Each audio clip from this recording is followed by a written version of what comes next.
Are you building wealth for your kids, but you're forgetting to save for yourself? Well, this video is going to help you stop that right now so you can get your money together for the future. Hi, welcome to the Wealth Twin Show. Let's jump into it. Nicole, why should people stop building wealth for their kids and start focusing on their own money? Ooh, I guess you came out to hurt some feelings today, huh, Nadia? Is No, that the I'm telling plan? the truth today. Let's go. All right. Well, it's funny when I meet people and I mention that I'm one of the wealth twins, the first thing people want to do is let me know that they're investing in their 529s for their kids. And then some tell me that they even have started to research and set up a trust so that when they pass, their kids are okay and their family members are okay. And it's kind of like, I don't know, maybe it's like a flex, I believe. But you know what's interesting? Those same people never ever start off telling me what they're doing for themselves, how they're investing for themselves, what are they doing to make sure they're okay. And I always find that funny because people think that the end all when it comes to retirement is either investing for your kids or investing for retirement. And that's not the case. Investing is necessary for all parts of your life, and especially necessary for the parent who needs to focus on themselves and not just for their children. And I don't know how to get that point across. I guess either we can help them or time will teach them that this is something that they really need to get into, that they have to focus on their own needs and not just their children. Because truthfully, the children are going to be okay. Even if they start investing at the age of 20, they're going to be all right come 40, 50 years old. All right. But as a parent, if you did not start that journey yourself to invest for yourself, it's going to be very hard for you to catch up and get the savings you need to make sure that you're okay. Yeah, I agree with that. I think people don't understand if you are building wealth for your children and you're trying, let's say, save for college, for example, you will eventually be a financial burden on your children in your retirement years because you didn't put enough money and save enough money for yourself because you put that money into their college tuition. There was a study done by Fidelity, I think last year. It's the second year in probably 20 years that parents said their top priority for their money is saving for a college tuition. But the problem is, most likely, you're not going to be able to save enough for your child's tuition. So you're trying to save for college tuition, but you're going to fall short based on the statistics. But at the same time, what's taking a hit is your retirement savings because you're taking that money that should be going to your retirement savings, which would do a lot better there, and putting it towards these college tuitions where you're going to fall short. Now, I'm not saying that putting money towards college tuition is a bad thing. But it is a bad thing if you're putting all your money towards it and you're forgetting about funding your own retirement. At the end of the day, you're trying to put money away to pay for a 4-year degree versus putting money away for a retirement that will hopefully last a lot longer than 4 years, okay? You're looking at 20, 30, 40 years. Please make that make sense. Retirement is much more expensive than any school your child is going to go to. So you should be preparing for that. Yeah, when you come to your children, right? They have youth on their side. Mhm. They have the energy of a young person on their side. So even if you didn't cover all the colleges or you're not able to cover the college costs, guess what? They can get a job. Okay? They can get 2 jobs. They can find different schools and make some type of adjustment when it comes to that. Their kids should be more flexible than a person that's getting older. Okay? But what are you going to do? If you don't save enough, and I'm not just going to talk about retirement because guess what? I feel like people are thinking the future is a given, right? Your kids are going to automatically go to college. So therefore, you can spend the money you have now and keep putting that money away for them because you got a long enough time frame or a long enough time horizon and you have a constant paycheck that you have that you could put money towards your kids' education, right? Same thing with retirement. People think, well, I got a steady job. I'm able to keep going. I'll be working here for 40 years or so. I'm going to be okay with that. But especially if you have a job, that is not a given. Okay. So what are you doing in the middle if you have, hopefully you have your emergency savings covered, right? But many people don't have that. But if you do have your emergency savings covered and you already covered your kids, you already put money in for retirement, what are you doing with the money you make after you hit your emergency savings goals? Huh? Where's that money going? Is it just staying in a savings account? Is that your answer? Because if so, I'm sorry to tell you, but you letting inflation eat your money away. There are many places, better places for you to put that money in so you have easy access to it and you can also let it grow and keep time on your side. Nadia mentioned you're saving for 4 years, right? A 4-year degree or so, maybe even more. I have some friends who are, trying to pay for their children's master's degree. That's really going a step in beyond. But what about you? If you understand the value of compounding, because if you put a little bit of money in 20 years, it's going to grow. Are you doing that for yourself so that the money that you have in that savings account that's way past your emergency fund, how are you letting that grow?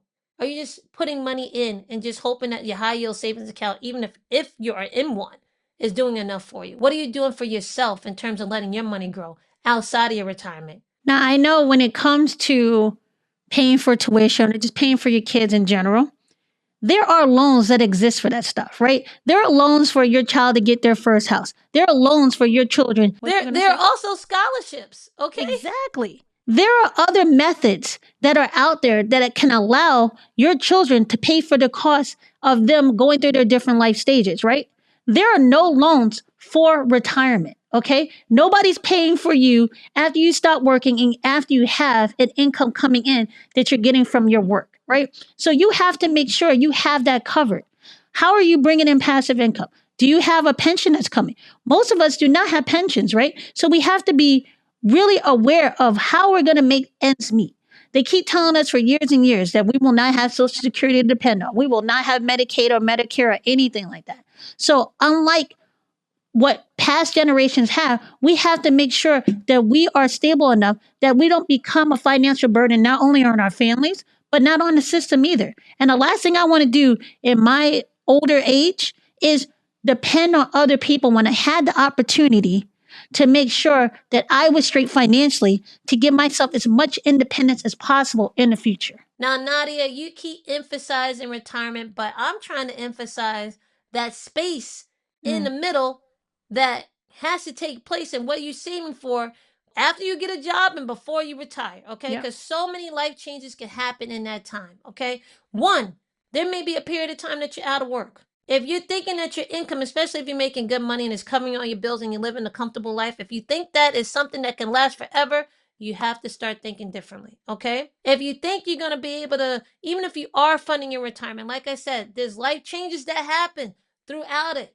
So you have to be prepared for those times. And with that, how are you saving for that? Okay, I'm talking about maybe healthcare needs that might happen before you retire so that you don't tap into your retirement accounts. Maybe helping a parent who might need your help. But if all your money is locked up in, say, your children's college account and your retirement, where's that money going to come from? Like I said, if you're saving it just in your savings account, you're going to be missing out on opportunities to grow that money so that you can have another pot of money where you can take that money out, make passive income from it, right? And also give it to other people that may need it, right? These are not retirement accounts. This is that bridge account, the brokerage account, the taxable brokerage account that I'm talking about. If you don't have that and you don't have, like, say, a health savings account, which is another bridge account that you can use for healthcare, but also afterwards gives you another opportunity to save for retirement, then you're missing out on opportunities. So you have to think about that messy middle, I call it, before you retire, already have children or already a certain age, and you're working for a certain amount of time. How are you taking that money and putting it to the best use? Yeah. Now, Nicole and I are big fans of taxable brokerage accounts, right? I know when people say, oh, taxable, here's the deal. Your retirement accounts are not going to cover all the costs that you're going to need in the future. There are caps on those retirement accounts. There are no caps when it comes to a taxable brokerage account. So if you're not comfortable investing in a taxable brokerage account, you're watching the right channel. You should be getting on our mailing list so that you can understand what we do and what we teach and what products we have so that you can start investing in a taxable brokerage account as soon as possible, in addition to handling your retirement accounts and having funds set aside so that if something happens in life, you have the money that can be able to cover that without getting knocked down. This is what we're trying to teach people here because there's more than just saving for your kids. You want to be able to be prepared for all the things that life has to throw at you. And the more prepared you are and the earlier you do it, the more you have time for your money to work harder for you. Not only that, you can save for fun stuff with the taxable brokerage. Now, Yep. I would like to say the reason why maybe a lot of people choose not to invest on their own, especially in a taxable brokerage account, which is open to all of us, is because it has no guardrails, right? Yeah. It is the account that gives us the most control, the most freedom, but then with that becomes the most intimidating one. When it comes to your investment accounts for your retirement and also for your children's accounts like 529, there's some guardrails. There's only a certain number of options that you have in order to invest in, and you have to take the belief that the people that are giving you these funds have done some background on them, so they're giving you all good choices and you just have to pick one. But guess what? If you are able to learn how to invest for yourself and learn this tool of using the taxable brokerage account to gain that freedom and gain that control, you know what happens is a domino effect, because once you learn to master how to invest with all the options available to you, you can then go back and see if the choices you made that had the guardrails for the retirement accounts, for the children's uh and education accounts, if you made the right choice for you. But you can only do that if you sit back and say, I need to take more control, not just accept that what was given to me is the best options, and then actually make some decisions that is really best for you. But that starts with learning how to invest in a taxable brokerage account. That starts with taking ownership and say, you know what? I'm going to figure out how to do this for myself so that I can help prepare for different life stages, right? And then I'm going to take that knowledge and I'm going to teach my children that. And I'm going to take that knowledge and start customizing the other accounts that I have so they all can grow. It's a domino effect, but it starts with you learning all the options you have, and then from those options, choosing what's best for you. And then you can go back. Okay. So it's a domino effect that can help you build wealth and make your trust accounts even bigger. Okay. Make your 529s even bigger, make your retirement accounts even bigger. So it all starts from there. Now, I will piggyback on that. And I will say, if you're really trying to build wealth for your children, the best way to do that is by passing knowledge down to them, right?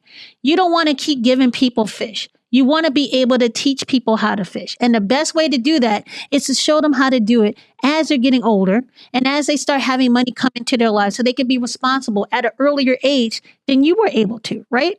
Now, I know most of the people my age that I hung out in college, no one paid for our college, right? We had to take on student loans. We had to do work study. We had to work during the summer in order to make up the expenses or whatever we had to do to make sure that we could stay in school year by year. That to me was a good learning experience because it showed me how to be responsible for my money. That showed me that I could do this. And when I got out into the real world, I was able to take control over my bills and know what I had to do, right? I think if you pay for everything with your children, you're kind of discounting what benefit that can come from them helping out, contributing to their own education or contributing to building their own wealth instead of having everything given to them. Yeah, I would say, first off, before we go any further, we talked about taxable brokerage accounts. We talked about 529s. We also talked about HSAs. If any of those terms sounded unfamiliar to you or you want to learn an easy way to understand those terms, then I suggest that you download our free 25 complex investing terms made simple. Just use the link below so you can download your free ebook with that, okay? So that you can make sure that we're all on the same page with the language that we're using, okay? Now, with that, what Nadia is saying, I guess, is when we had to get our jobs and stuff like that, it made us more resilient. And if you're our age or even older, you probably have that resilient muscle, that grit, right? That's a skill and a great value that you can give to your children, right? Don't pass that off for them. Now, you don't have to make it as difficult as it was for you, but they need some type of friction in their life because that helps them grow, right? Little challenges help you grow, right? Because if you don't get those little challenges where you can actually help them out, when they are faced with a big challenge, how can they face that, right? So we want to help our children face some little difficulties in life so that they can know how to overcome them. But if you already did the stuff you needed to do and you are resilient, why are you going to make yourself resilient later on? Do what you got to do now to make yourself comfortable later on in the future. Not just retirement, like I said, but later on where you don't want to work anymore, right? You don't have to wait till you're age 65 or over to stop working. Maybe you just want to enjoy life and say, you know what? I've done what I did. I raised my kids. I've I've given what I wanted to give to my career. When do you get to enjoy it? And that can happen before the age of 65. And you don't have to tap into your retirement accounts to give yourself that option. But the only way you can do that is if you start planning for yourself and start investing for yourself and start using more than just a savings account to do that. Now, I would just like to say to our viewers who are in that sandwich generation, right? If you don't know what the sandwich generation is, that's the people who are taking care of their parents, but at the same time they're taking care of their children, right? Now, I want you to look at yourself now. How much do you enjoy your parents living with you if they are living with you and taking care of them? At the same time, you're taking care of your kids, right? Is it enjoyable? Do you think your children would enjoy it?